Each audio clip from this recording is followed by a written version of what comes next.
Қайырлы күн бәріңізге. Ассаламуалейкум қазақ елі, ағалар, бауырлар. Бүгінгі қасиетті жұма бәрімізге берекелі болсын. Алла тағала жұманың берекетін нәсіп етсін. Біз бүгін Талдықорған қаласы орталық иман мешітінен шығып келе жатырмыз. Алла жазған дұға тілектеріңізді қабыл етсін. Видео обращение жасап тұрған себебіміз осы Талдықорған қаласындағы мынау мешіттің жамағатының арасындағы Елубай ағамыз, біреуге аға, біреуге бауыр. Бұл кісі гиревой спортпен айналысады баяғыдан бері. Енді Құдай қаласа осы октябрьдің аяғына таман, қазанның 26-27 шамасы, бұл кісі Индияға аттанайын деп жатыр.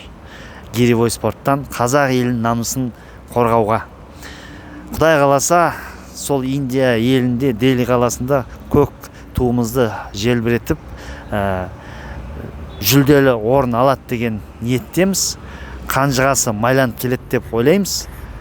Алла бұйырса, енді қазақ елі, бауырлар, сіздерден бір кішкене көмек керек болып тұр. Көп түкірсе көл дегендей, бұл кісінің жолына біраз кішкене қаражат жетіспей тұр.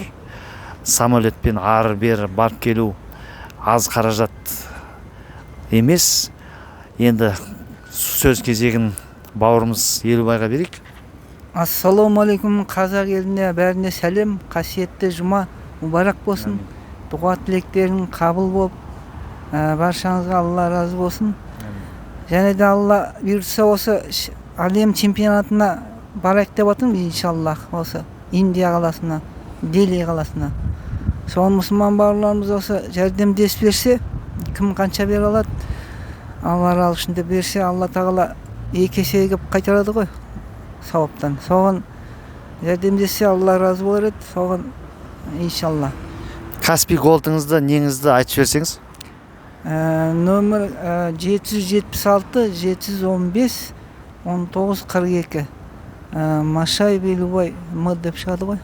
Елубай М деп шығады. Осы неге Каспий голдқа кім қанша бере алады? 500 теңге болсын, 100 теңге болсын. Алла разы болсын. Баршаңызға Алла жолында бір жақсылық істейтін болсақ, ол 10 есе қайтады міндетті түрде.